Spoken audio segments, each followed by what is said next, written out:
twongeye kubasuhuza ndetse no kubaha ikaze mwe mwese mukurikiranye channel y'Umutsindo TV yaba bari hanze y'igihugu ndetse n'abari mu gihugu. Tubashimira uburyo mukomeje kutwereka ko mutwitayeho, mutwereka ko mudukunda. Uyu akaba ari umwanya w'amakuru agezweho kuri iyi saha, kuri uyu wa gatanu tariki ya 30 z'ukwezi kwa munani 2024. Aba nakubwira ngo ni utarakora subscribe, wakora subscribe kugira ngo amakuru yacu ajya kugeraho byihuse cyane. Yes, inshuti rero zacu zakadasohoka, reka amakuru yacu tuhere kuri iyi nkuru ivuga ko Perezida Kagame yirukanye abofisiye barimo Major General Nzaramba muri RDF. Perezida Paul Kagame akanaba umugaba w'ikirenga w'ingabo z'u Rwanda RDF yazirukanyemo abofisiye babarirwa muri 20 barimo General Martin Nzaramba. Major General Nzaramba yahoze ari umuyobozi w'ishuri rya Nasho muri Kanama umwaka ushize. Muri aba bofisiye barimo nabo ku rwego rw'abajenerali umukuru w'igihugu yari yarohereje mu kiruhuko cy'izabukuru. Itangazo ryirukanawe n'abandi basirikare bakuru barimo Colonel Dr. Uwimana Etienne ryasohowe n'igisirikare cy'u Rwanda kuri uyu wa gatanu tariki ya 30 Kanama 2024. Iryo tangazo rivuga ko nyakubahwa Perezida wa Repubulika y'u Rwanda Paul Kagame akanaba umugaba w'ikirenga w'ingabo yirukanye muri RDF Major General Martin Nzaramba ndetse na Colonel Dr. Etienne Uwimana n'abandi ba ofisiye bakuru ndetse n'abato bagera kuri 19.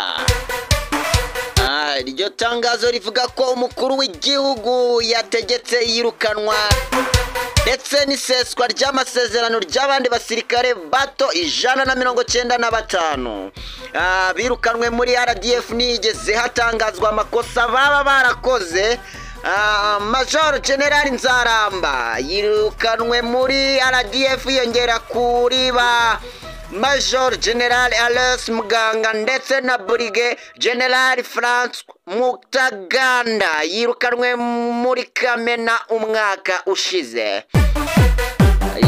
Iteka rya Perezida nomero 049/01 ryo kuwa 12 Mata 2024 rihindura iteka rya Perezida nomero 044/01 ryo kuwa 14 Gashyantare 2020 rishyiraho stati yihariye y'ingabo z'u Rwanda.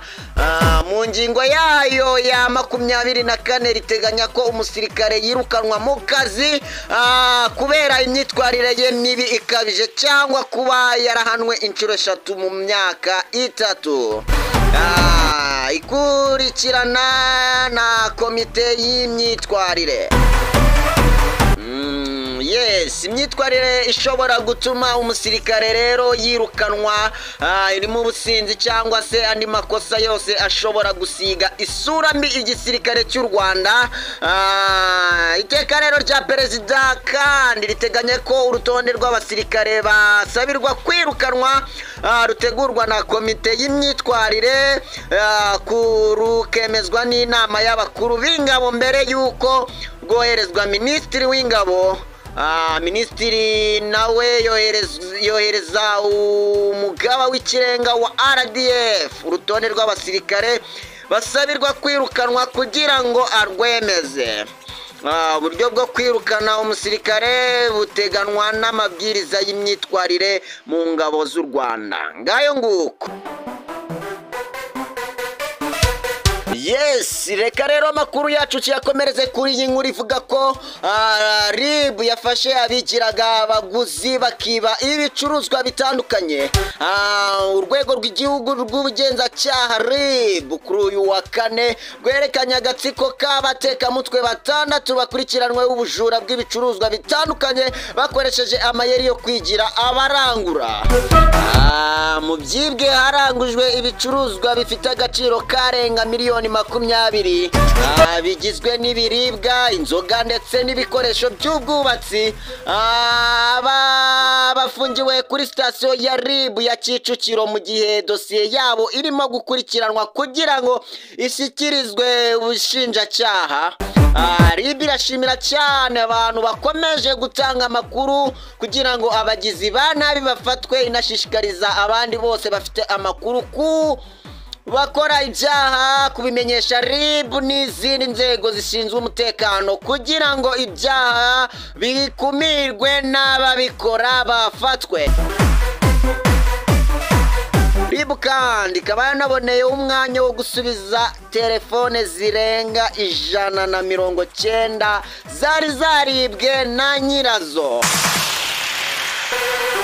Yes, makuru yacu rero reka tuyakomereze kuri iyi nkuru ivuga ko Red Tabara yateguje gukubita ahababaza ingabo z'u Burundi na Wazalendo.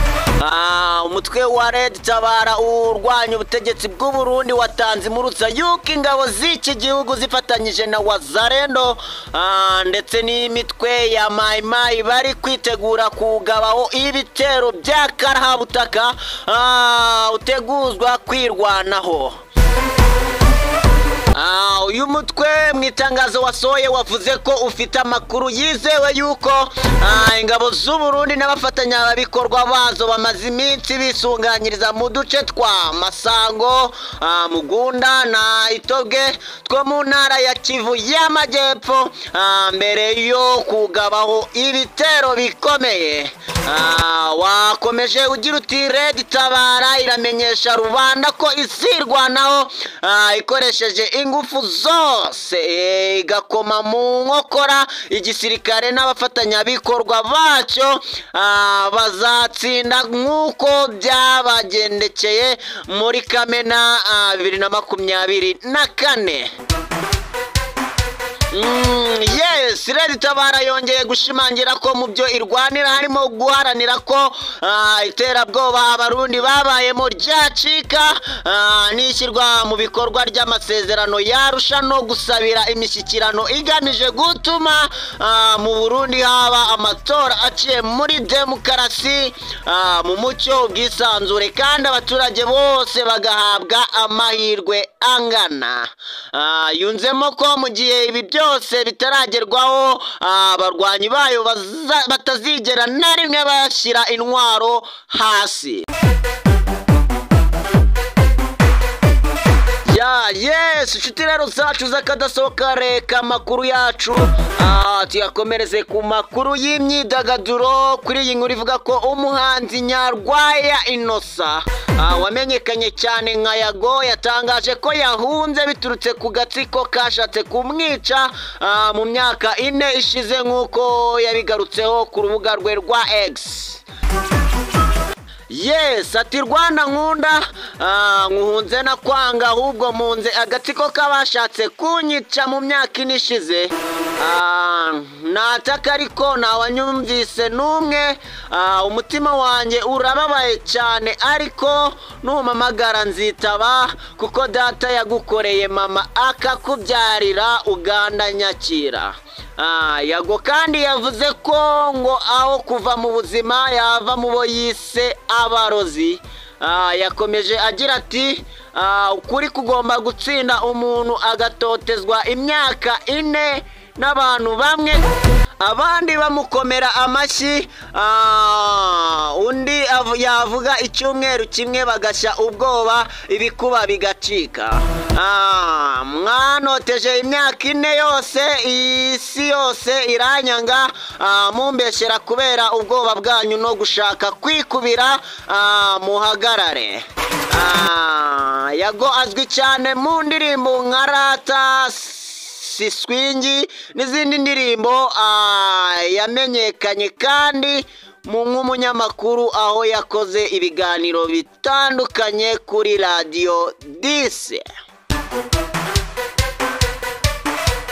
ya nshuti rero zacu z'akadasohoka tubaye tubashimiye uburyo mwakomeje kubana natwe. Amakuru rero yacu tuyasubikiye hano, tunabashishikariza gukurikirana andi ari buze ku mugoroba ku isaha ya 3. Nkaba nakubwira ngo niba utarakora subscribe wakora subscribe kugira ngo amakuru yacu ajya kugeraho byihuse ako kanya. Mwari kumwe nanjye Dani Dash, naho utaha. Ciao ciao.